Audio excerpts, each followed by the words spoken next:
7월 24일 어린이부 말씀은 사도행전 9장 39절에서 42절입니다. 그래서 베드로는 일어나서 심부름꾼과 함께 갔다. 베드로가 그곳에 이르니 사람들이 그를 다락방으로 데리고 올라갔다. 과부들이 모두 베드로 곁에 서서 울며 도르가가 그들과 함께 지낼 때에 만들어둔 속옷과 겉옷을 다 내보여 주었다. 베드로는 모든 사람을 바깥으로 내보내고 나서 무릎을 꿇고 기도하였다. 그리고 시신 쪽으로 몸을 돌려서 다비다여 일어나시오 하고 말하였다. 그 여자는 눈을 떠서 베드로를 보고 일어나서 앉았다. 베드로가 손을 내밀어서 그 여자를 일으켜 세웠다. 그리고 성도들과 과부들을 불러서 그 여자가 살아있음을 보여주었다. 그 일이 온 요빠에 알려지니 많은 사람이 주님을 믿게 되었다. 아멘. 사랑하는 벙커업 친구들, 한 주간 잘 지냈지요? 우리는 지금 계속해서 사도행전의 말씀을 보고 있어요. 오늘 말씀의 주인공은 바로 도르가, 다비다라는 이름을 갖기도 한 도르가라는 사람의 이야기예요. 지중해라는 바다에 요빠라는 도시가 있었어요. 이 요빠에서 아주 유명한 사람이 있었지요. 어린아이에서부터 다 큰 어른까지 모두 이 사람을 모르는 사람이 없었어요. 바로 이 사람이 오늘 말씀의 주인공인 도르가였지요. 도르가는 늘 어려운 이웃을 돌봐주는 일에 열심이었어요. 가난하고 힘든 삶을 사는 사람들을 찾아다니면서 그 사람들을 위해 어려운 일을 마다하지 아니하고 늘 기쁘게 도움의 손길을 뻗었지요. 도르가 아주머니의 선한 마음과 착한 행동을 모르는 사람은 그 동네에 없었어요. 도르가는 따뜻한 마음씨와 선한 행동으로 온 마을을 밝게 해주는 그런 사람이었죠. 도르가는 가장 처지가 어려운 사람을 가장 귀하게 대접했어요. 당시에는 여성들이 일을 해서 먹고 살 수가 없었어요. 결혼하기 전에는 아버지의 도움을 받으면서 살 수 없었고, 결혼하고 나서는 남편들이 벌어다 주는 돈으로 살림을 하고 먹고 사는 여성들은 그럴 수밖에 없는 처지에 살고 있었지요. 그런데 만약 이런 여성들에게 결혼하고 나서 남편이 갑자기 먼저 하늘나라로 가버린다면 어떻게 될까요? 이 여성들은 먹고 살 방법이 없었어요. 남편을 떠나보낸 여성들은 가장 어려운 처지의 사람이 되어서 다른 사람들의 도움이 없이는 살 수가 없는 그런 상황이었지요. 하나님은 이 여성들과 부모를 잃은 어린아이들, 그리고 집이 없어서 떠돌아다녀야 하는 사람들, 이 세 종류의 사람들을 가장 귀하게 대접하라고 늘 말씀하셨어요. 도르가는 이런 하나님의 말씀에 순종하면서 가장 어려운 사람들을 가장 귀하게 섬기고 보살폈지요. 도르가의 이런 도움과 또 진심 어린 마음은 그 사람들에게 아주 큰 힘과 위로가 되었어요.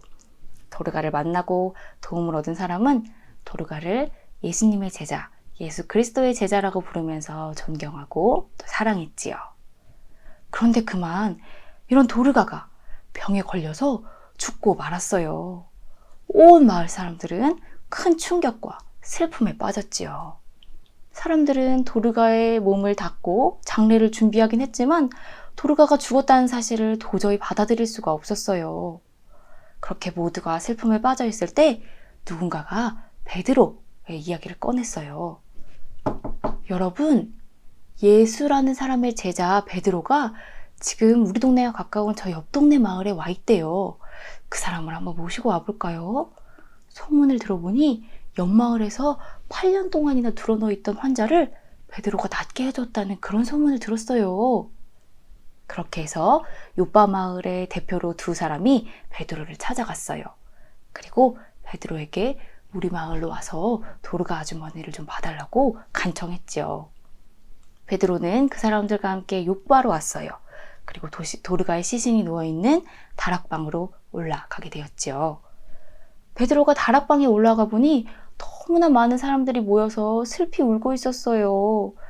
이 사람들에게 도르가가 얼마나 소중한지 베드로도 한눈에 알 수 있었지요.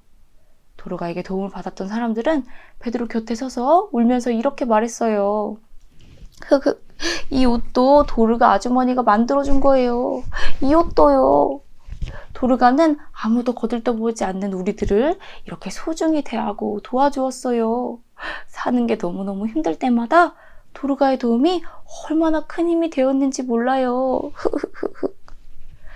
베드로는 사람들의 이야기를 들으면서 죽어있는 도르가가 얼마나 착한 삶을 살아왔는지 알 수가 있었어요. 그래서 베드로는 모든 사람을 내보내고 나서 무릎을 꿇고 하나님께 아주 간절히 기도를 했어요. 그리고 나서 도르가 쪽으로 몸을 돌려서 이렇게 외쳤어요. 도르가, 일어나세요. 바로 그때 믿을 수 없는 일이 일어났어요. 도르가가 눈을 번쩍하고 떠서 베드로를 바라봤지요. 베드로는 손을 내밀어서 도르가를 일으켜 세웠어요.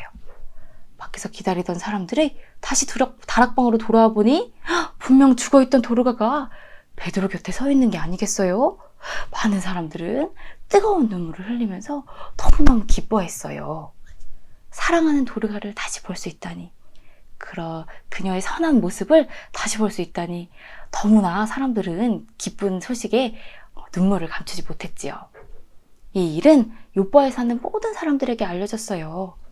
예수님의 이름으로 선한 사람은 다시 반드시 일으켜 세우신다는 소식, 그 소식이 알려지자 많은 사람이 예수님을 구원하시는 분으로 믿게 되었지요. 사랑하는 벙커업 친구들, 이 세상에는 창고와 같은 사람이 있고 또 통로가 되는 그런 사람도 있어요. 하나님이 값없이 우리에게 흘려주시는 은혜를 어떤 사람은 자기 속에 꼭꼭 쌓아두기만 하지요. 창고처럼 말이에요. 하지만 도르가는 그 은혜를 흘러보내서 더 많은 곳에 하나님의 사랑과 은혜가 닿을 수 있도록 통로가 되는 그런 사람이었어요. 도르가의 따뜻한 마음과 선한 행동은 하나님의 사랑과 은혜를 전달하는 통로가 되어서, 길이 되어서 많은 사람들이 하나님의 은혜를 경험하고 하나님의 사랑으로 다시 일어서게 만들었지요. 우리 친구들도 도르가처럼 하나님의 사랑과 은혜를 세상 곳곳에 닿게 하는 통로와 같은 사람이 될 수 있었으면 좋겠어요. 매일매일 우리에게 차고 넘치게 부어주시는 그 하나님의 사랑과 은혜를 혼자만 꼭꼭 쌓아두면서 누리려고 하지 않고 우리의 따뜻한 마음과 선한 행동으로 이곳저곳 도움이 필요한 곳에 그 하나님의 사랑과 은혜를 흘러보낼 때 죽음으로도 끝낼 수 없는 그 기적과 같은 사랑과 은혜를 우리 친구들도 경험할 수 있게 될 거예요. 우리 친구들이 따뜻한 마음과 착한 행동으로 세상 곳곳에 사랑을 전하고 또 그 기적을 경험하는 그런 친구들이 될 수 있기를 벙커업 선생님들 늘 응원하고 기도할게요. 기도하겠습니다. 사랑의 하나님, 우리에게 매일매일 큰 사랑과 은혜를 부어주셔서 감사해요. 하나님의 사랑으로 우리는 맛있는 것을 부족함 없이 먹고 여름에도 시원한 바람을 맞으며 지내고 있어요. 하나님, 우리가 하나님의 이 큰 사랑과 은혜를 저장하기만 하는 창고와 같은 사람이 아니라 하나님께 받은 사랑과 은혜를 세상 구석구석까지 전달하는 통로와 같은 사람이 되게 해주세요. 우리가 하나님께 받은 사랑을 기쁨으로 나누면서 따뜻한 마음씨로 착한 행실로 이웃을 섬길 때 죽음도 이기는 사랑과 하나님의 큰 은혜, 그 큰 능력을 우리가 체험할 수 있다는 것을 우리가 믿을 수 있게 해주세요. 우리가 예수님처럼 이웃을 섬기고 착한 행동으로 세상을 밝게 비출 수 있도록 주님, 우리의 마음을 이끌어주시고 손과 발도 움직여주세요. 하나님과 우리 사이의 통로가 되어주신 예수님의 이름으로 기도드립니다. 하나님은 너를 지키시는 자, 너의 우편에 그늘 되시니 낮에 해와 밤의 달도 너를 해치 못하리.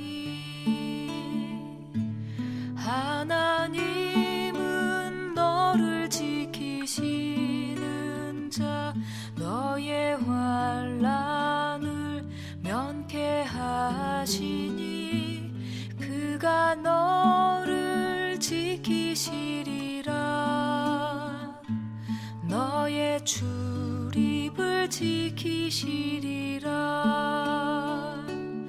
눈을